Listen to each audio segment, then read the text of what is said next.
वनपर्ती की मक्का मस्जिद में इफ्तार पार्टी का एहतमाम किया गया, जिसमें मकामी रुकन असम्बली टी मेघा रेड्डी ने शिरकत की। इस मौके पर रुकन असम्बली ने मुस्लिम भाइयों के साथ खुसूसी दुआ की और इफ्तार के बाद रोज़ा इफ्तार करने वाले मुसलमानों को रमज़ान की मुबारकबाद दी।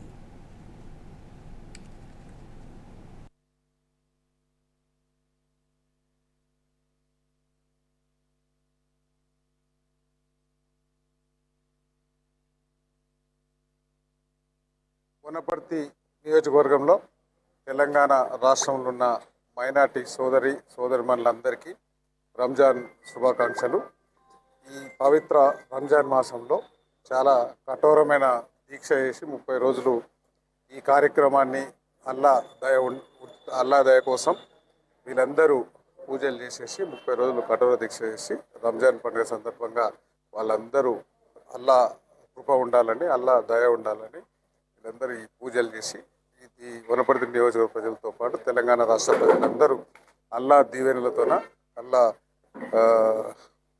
మన ఆశీస్సులతోన అందరూ సుఖ సంతోషాలతో ఉండాలని మళ్ళొకసారి వనపర్తి నియోజకవర్గ ప్రజలందరికీ, మైనార్టీ सोदरुలకు అందరికీ। बरगी में रमज़ान के महीने के मौके पर साबिक़ रुकन असम्बली कोफला महेश रेड्डी ने बरगी के एक निजी फंक्शन हॉल में मुनक़्क़दा इफ्तार तक़रीब में शिरकत की। इस मौके पर मुस्लिम भाइयों, PRS के रहनुमाओं और कारकुनों समेत दीगर मकामी शख्सियात ने शिरकत की। महेश रेड्डी ने कहा कि रमज़ान का महीना इत्तेहाद, भाईचारे और मजहबी हम आहंगी का पैगाम देता है और इफ्तार जैसे प्रोग्राम इस जज्बे को फ़रोग़ देने का बेहतरीन ज़रिया है।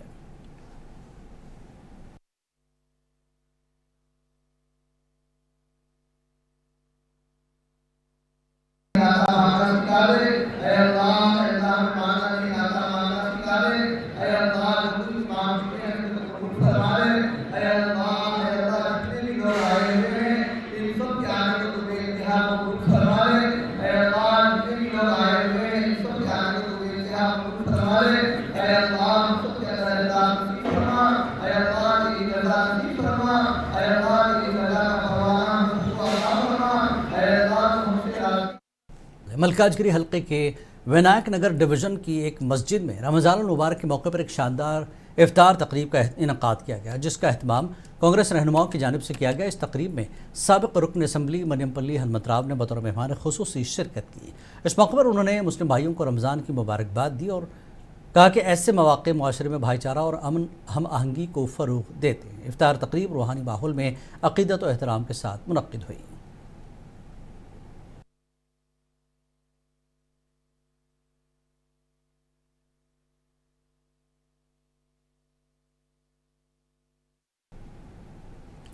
गदवाल से मुंतखब 16 आज़मीन हज ने आज लाजमी मेडिकल टेस्ट मुकम्मल कर लिया। हज कमेटी के मेंबरान की निगरानी में आज़मीन हज की तिब्बी जांच की गई। इस दौरान ब्लड प्रेशर, शुगर, हार्ट और दीगर टेस्ट किए गए। खुसूसी डॉक्टर्स की टीम ने आज़मीन हज की तिब्बी जांच की। इस मौके पर आज़मीन हज ने कहा कि वो हज पर रवानगी के लिए मुकम्मल तौर पर फिट हैं। इस मौके पर आज़मीन हज ने हुकूमत की जानिब से किए गए ताउन को सराहा।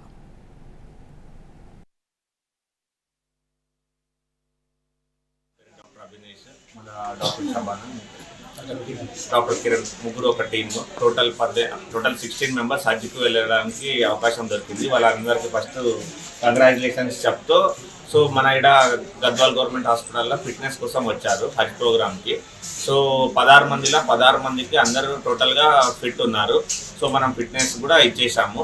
ఎక్స్రే, ఈసీజీ దాంట్లో ఏంటంటే హార్ట్ ఎట్లా ఉంది, ఈసీజీ ముఖాంతరం గుండె ఎట్లా ఉంది, ఎక్స్రే ముఖాంతరము కిడ్నీలు, రక్త కణాలు ఎంత ఉన్నాయి, షుగర్ ఉందా లేదా అన్ని టెస్టులు చేసేసి దాన్ని బట్టి మనం ఫిట్నెస్ ఇచ్చాము। సో అందరూ 16 మందికి కూడా మనం ఫిట్నెస్ ఇచ్చేసాము। 16 మంది కూడా హజ్కి వెళ్తున్నారు। వాళ్ళకి అందరికీ అడ్వాన్స్గా కంగ్రాచులేషన్స్ చెప్పి wishing all the best for this journey. 73 मैं फिटनेस हो गया हूँ हज को जाने के वक्त 2026 हॉस्पिटल में टेस्ट सब करके रिपोर्ट भी दी।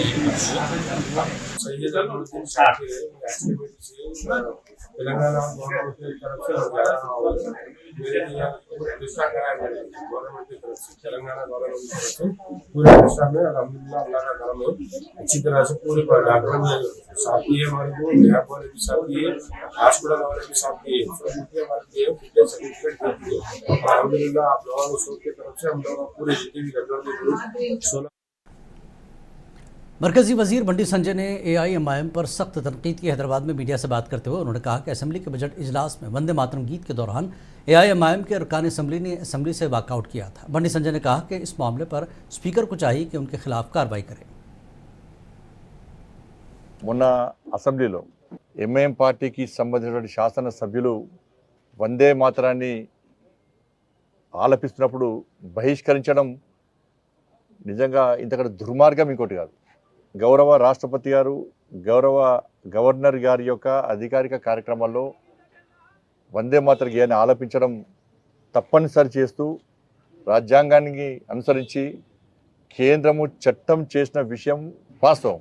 ఉత్తర్వులు జారీ చేసింది. ఆ ఉత్తర్వులను ధిక్కరించి వాళ్ళ నిండు శాసనసభలో దాన్ని ధిక్కరించడము ఎంతవరకు కరెక్టో గౌరవ స్పీకర్ గారు ఆలోచించాలి. గౌరవ గవర్నర్ గారు ఉన్నారు, స్పీకర్ గారు ఉన్నారు, ముఖ్యమంత్రి గారు ఉన్నారు, శాసనసభ్యులు ఉన్నారు, అందరు ఉన్నారు. వాళ్ళ కనీసం ఎవ్వరు కూడా వారించకపోవడం, ఇది తప్పు అని చెప్పి వాళ్ళని కనీసం చెప్పకపోవడం, ఇది ఎంతవరకు కరెక్టో శాసనసభ్యులు గౌరవ స్పీకర్ గారు ముఖ్యంగా ఆలోచించాలి. ఎందుకంటే శాసనసభ్యుల మీద చర్యలు తీసుకునేటువంటి అవకాశం ఎవరికి లేదు. వాళ్ళ కస్టోడియన్ ఎవరు? స్పీకర్కి అధికారులు ఉన్నాయి. ఇప్పటికే ఎమ్మెల్యేల పార్టీ ఫిరాయింపుల వ్యవహారంలో స్పీకర్ గారు తీసుకున్న నిర్ణయం పట్ల ప్రజలందరూ కూడా నవ్వుకుంటున్నారు. दिल्ली हाईकोर्ट ने इलेक्शन कमीशन ऑफ इंडिया को हिदायत दी है कि वो के कविता की नई सियासी जमात तेलंगाना प्रजा जागृति के रजिस्ट्रेशन के मुताल्लिक दरख्वास्त पर गौर करे।